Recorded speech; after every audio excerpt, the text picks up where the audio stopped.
Sure. Ultra Welcome Ego back. is the latest Fair use, fair transformation use. for the Prince in a long line of attempts to either match up with Goku or surpass him, and it's granted Vegeta powers he could never even have dreamed of in the past. A destructive power taught to him by Lord Beerus, the god of destruction of Universe 7. Today, I want to deconstruct Ultra Ego Vegeta and explain why the road of destruction is befitting of Vegeta's strongest form yet, and what it Well, I'm not doing that. I'm using this to show you exactly what I was trying to show you, how to avoid that Joker mentality. Now, as you slip into this ego state and depression and you start to fuse with it, you literally start to be on this Vegeta shit. You're a very angry person. Violence is the only thing that's going to solve your problems, and you're not thinking well because you wasn't trained well. As that happened to me, like I said, I found the Lord right before I truly turned to the dark side. So when all the breakages, my family, my grandma dying and my losses, that's what really usually pushes people over, is losing things. And you'll have a choice to make, and we all do. So I'm gonna hopefully use this cartoon to explain what I went through, because it's a mental thing. It's a mental. You, in your mentality, your bad side is your ego. That's your Vegeta. Your good side is your Goku. That's your normal pacifist self. Every man must be a pacifist and a warrior, or you're not a complete man. That's why you have to master your ego, because your ego is the thing that makes you hunt. This is a fucking natural thing. It's not some, oh, you're trying to unlock some beast form. No, nigga, we were designed to be hunters and have to put things down, not each other. took for him to get here. Trust me on this one, you will not want to miss this video because I got some really interesting stuff to say. Whether or not you are a Vegeta fan, stay tuned. Many of you are fans of Dragon Ball and retro games like me. You gotta pick one of these up, limited edition right now, to when Vegeta was a kid. I've talked about this before, but you have to remember that Vegeta comes from a class-based civilization. Your value as a living person, how you are perceived by... Now, when he says Vegeta comes from the great Saiyan race, when I found out that I come from the Israelites, this is what made me fucking snap. Your civilization is based on your power level when you are born, which is what drives Vegeta absolutely nuts throughout the majority of Dragon Ball Z. Vegeta could never comprehend as to how Goku was able to not only keep up with him, but at many points surpass him despite being born with such a low power level, and despite Vegeta constantly reminding us that he's the prince. He's not reminding the audience he's the prince, he's reminding himself that he's the prince, because he thinks deep down inside that he deserves to be the strongest just because of his lineage. And that is not how it works in this world. It's a lesson that Vegeta learned from getting to know Goku. They're the same race, but yet Kakarot was born with such a low power level, he was thought to be low-level trash. Vegeta has no time for that, but yet he can't fathom that Goku is not only more powerful than him, but also a fighting genius. And this is the root of why Vegeta's speech at the end of Dragon Ball Z makes... Now, you see how Vegeta said Goku ain't nothing but low-level Saiyan trash?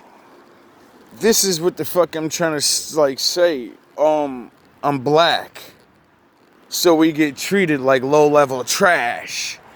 That's what made me able to have the pacifist mode, the Jesus mode. That's who the fuck Goku really is. He's Jesus, and most people don't understand though. Emmanuel. The Lord, you know, the one that really came down, he's a man of war. He's the Vegito side of you. Yes. This is the fucking point that I'm trying to make to you people. You don't think God has an ego? I mean, he did kind of create everything that was perfect, so I think he would have ultra ego. People don't get it. They took our natural feelings and used it against us to make us break ourselves. Makes sense, but once again, that's something that's very often misunderstood by the fans. But I will do a video in the future explaining that so that people finally can understand what he was trying to say. Let's go back though. Let's discuss Vegeta's evil and his ego versus actual true evil. Exactly. Interestingly enough, a lot of times the word ego and evil are interchangeable. Vegeta did a lot of truly evil things when he was younger because of his ego, because he could do it, not understanding that these things are not the right thing to do. And just because your daddy happens to be the king of the Saiyans on planet Vegeta, he thought it meant he could do whatever the hell he wanted for his whole life until he was matched up against foes that tested him, like Goku and later on Frieza and other characters in Dragon Ball. Throughout his entire life, Vegeta was coddled and convinced to be superior to everybody else. He's a super elite. His parents, especially his dad, would keep reminding him of that. Plus, he did have a lot of power. He was way stronger than Nappa and strong. Now, my mom coddled me in certain ways, but didn't pay attention to me in certain ways. And this is 90% of us. This is why we need fathers. Because if you have a mother, she's going to coddle you. And she's not going to punch you in your chest and tell you you're not the prince of all Super Saiyans. And even if you are, you still got to work harder. You're going to be a little bitch ass nigga. You ain't just going to be a great king because you want to be. And stronger than pretty much anybody else except for Frieza, not including gods and things like that. And then Goku came along and rocked his world. Go back and look at Dragon Ball Super Broly and even the original Bardock special. When Vegeta finds out that Planet Vegeta is destroyed, we don't see him crying or being emotionally disappointed. He just says, great, now I'll never be the king. And that's the difference between me and Vegeta. When I read about how many of my Israelite brothers were destroyed in the Bible, and then it made me look at how many of my people were destroyed in the reality I live in, I cried. I said, holy shit, I didn't even know that many of us existed. You mean we were that large? Like, whoa, that's insane. So when I found out the truth, that broke my heart back open. That unlocked my Goku back, because like it's just said, Vegeta, when he found out his whole race of people died, he didn't give a fuck, because he wanted to be the strongest. He didn't give a fuck as long as everyone was dead, he's the strongest. But then Goku came along and showed him, no, you're not the strongest, dog. It's just us two, and you ain't the one. He does not care about anybody who's weaker than him. At least in those days he didn't. It took Goku and eventually Bulma and Trunks to make him come around and learn what love actually.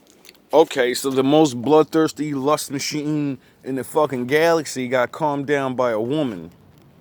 Oh, is that how you tame your ego? Yes, gentlemen. This is why I'm trying to teach you how to get your shit right. This is why I'm trying to teach you how to get your body and your mind right, so you can gain a woman. You don't need her forever. You know what I mean? It might not last, but a woman's love can control. It's not that her love controls your ego. You'll control your ego for a woman you love. You won't do the dumb shit.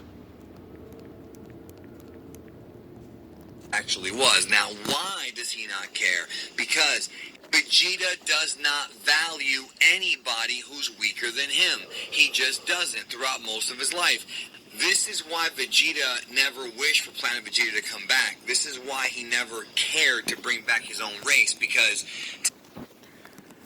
Later on, that same thing that I cared about, well, that was the fucking problem.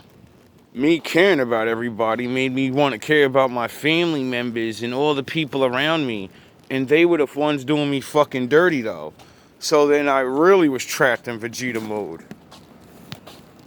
To him, they were all weak, and they all died. And it took a long time before he realized that there's more to life than just being the strongest. Even before Dragon Ball Super Broly and the Bardock special, this is established multiple times in Dragon Ball Z. In fact, the first time was when Vegeta killed Nappa.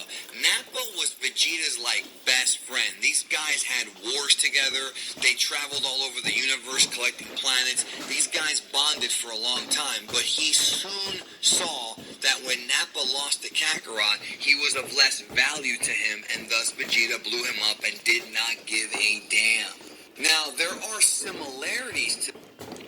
This is why I say, if you walk with GMB and you betray God, I'll smite you.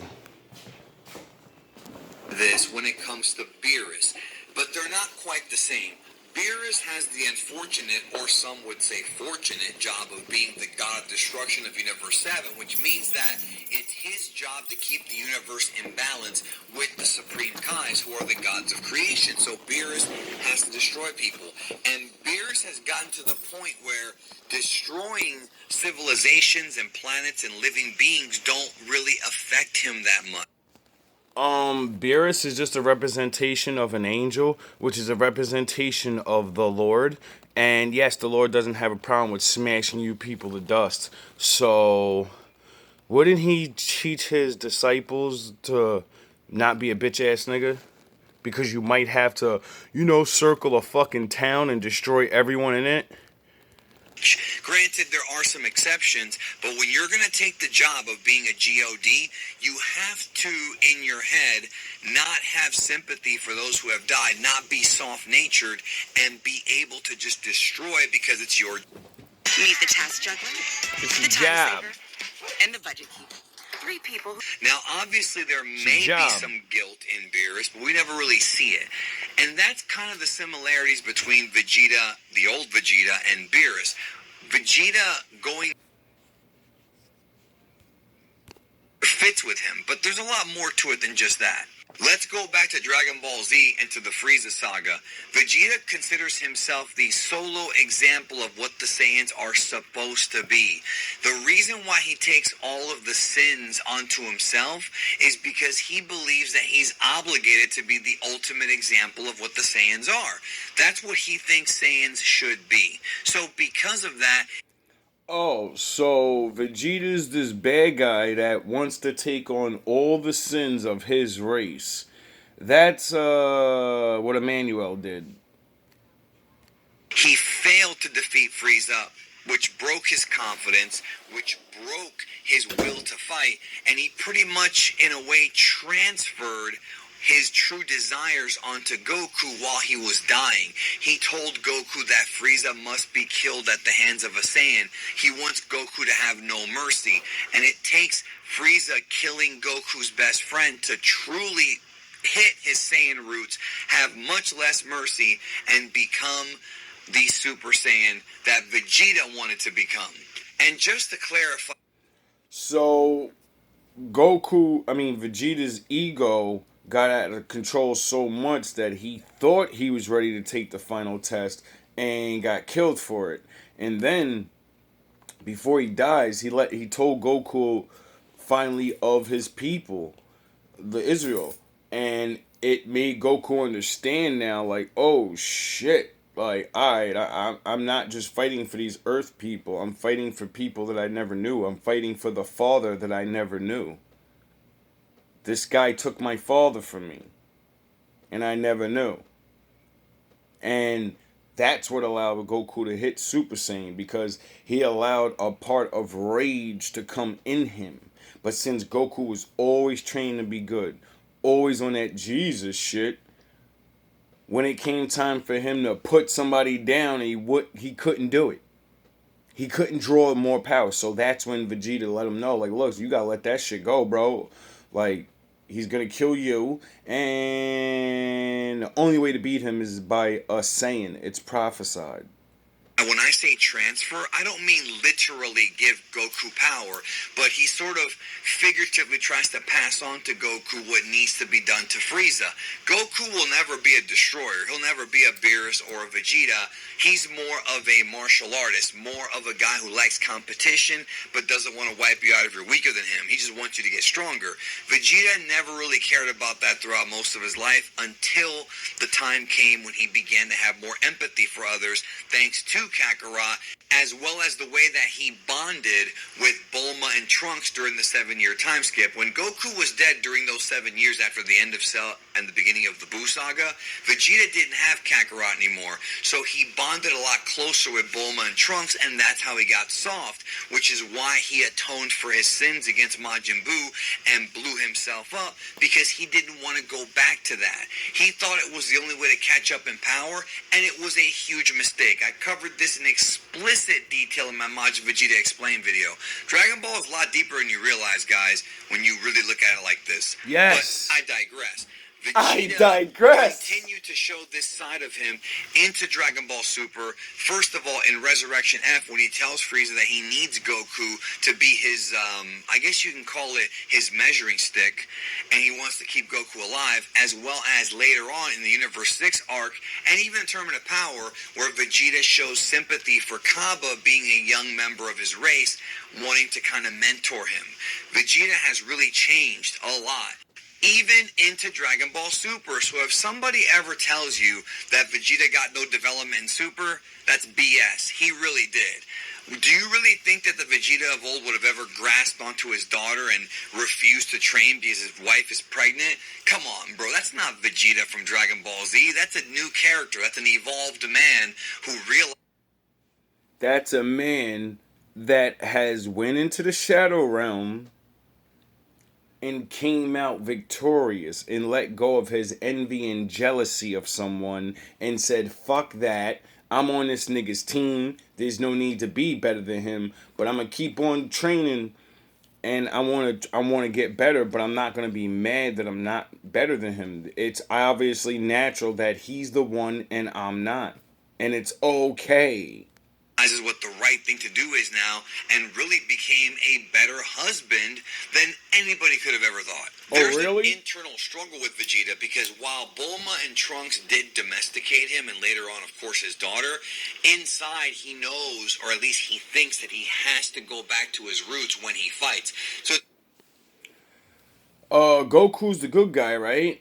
He's a fucking horrible husband. Even though he's good, he never spends time with his fucking family. He trains all the time, or he's always all fighting.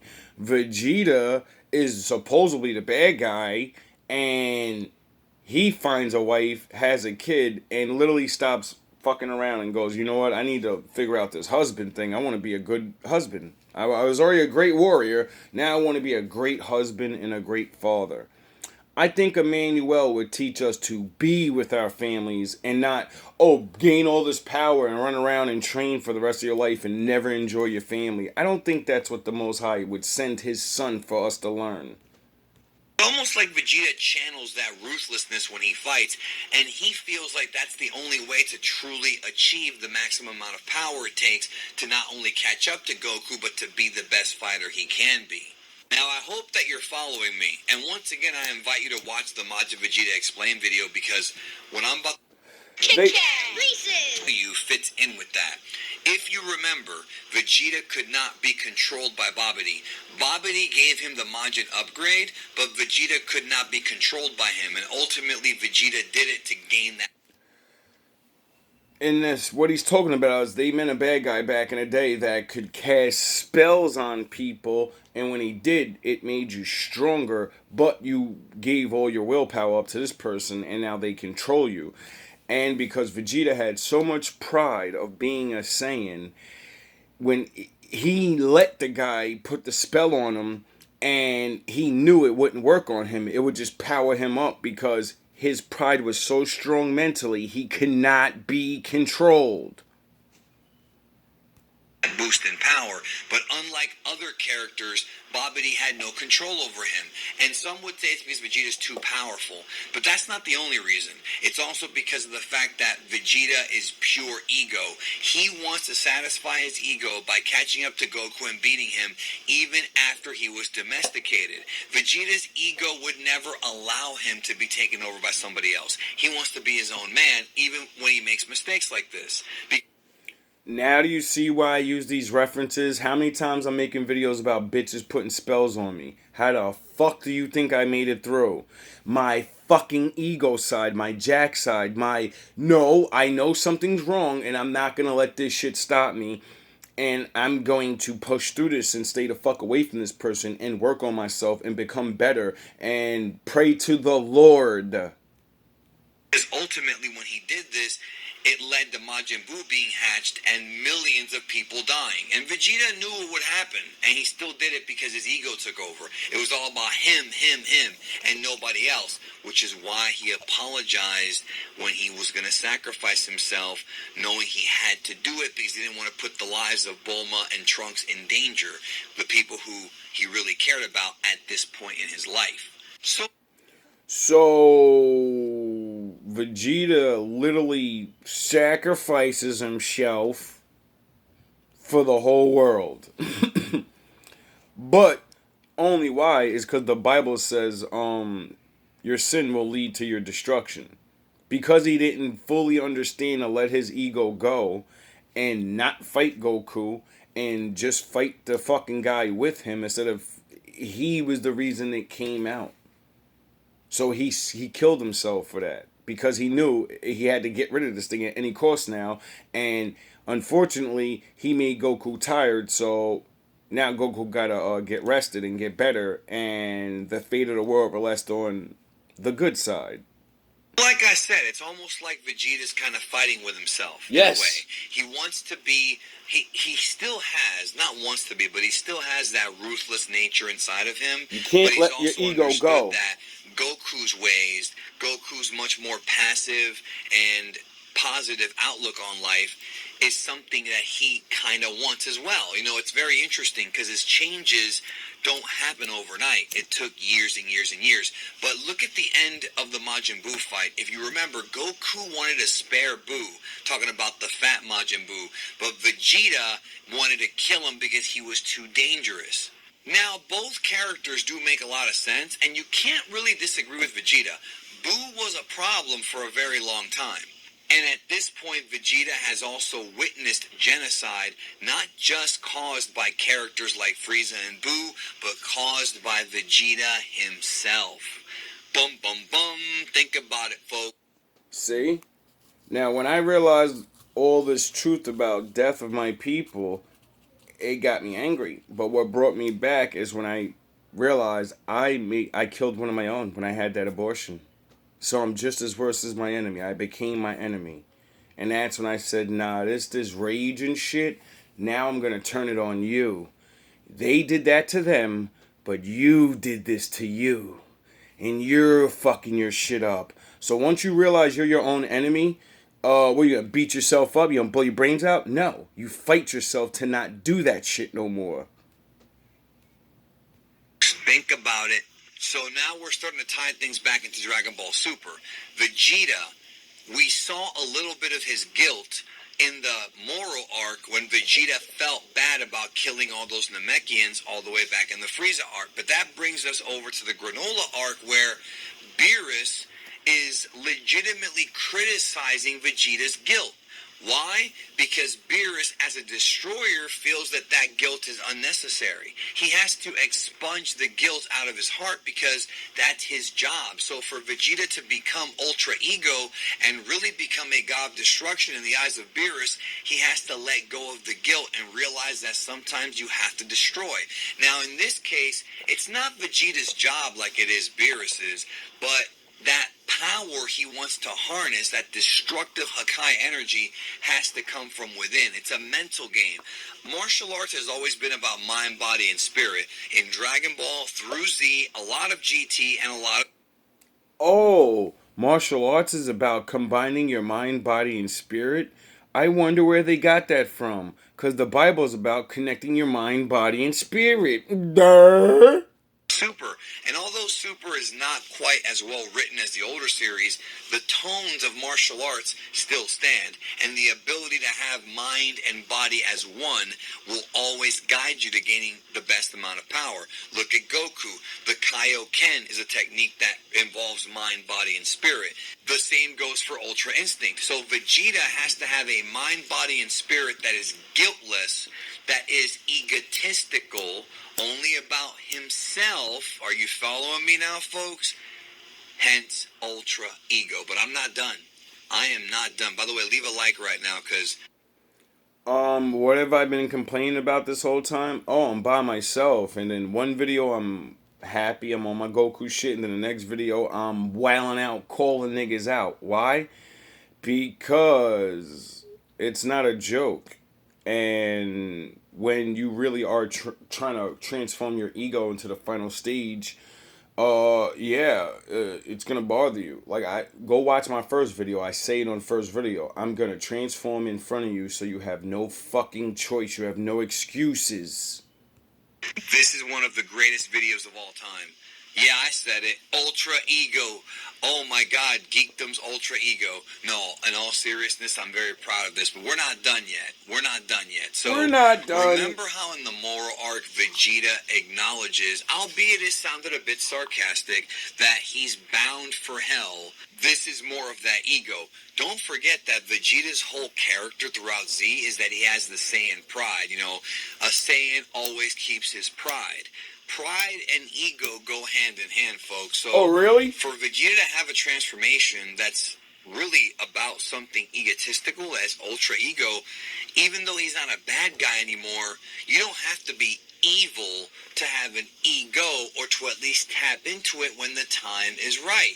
If you're an athlete, a professional athlete like LeBron James or Tom Brady, you have to sometimes be a leader, and sometimes that requires you to find something deep inside of you to pull out and to tell yourself, you know what, I've done it before, I can do it again. And that goes for life. If you're trying to get a girlfriend or trying to get a good job or a career or pass a class, it's not about being egotistical. It's about finding something inside your gut that's going to give you that power, that push to finish and to really be proud of your work. There is nothing wrong with having a little bit of pride in your work. But sometimes too much pride can cost you, which is a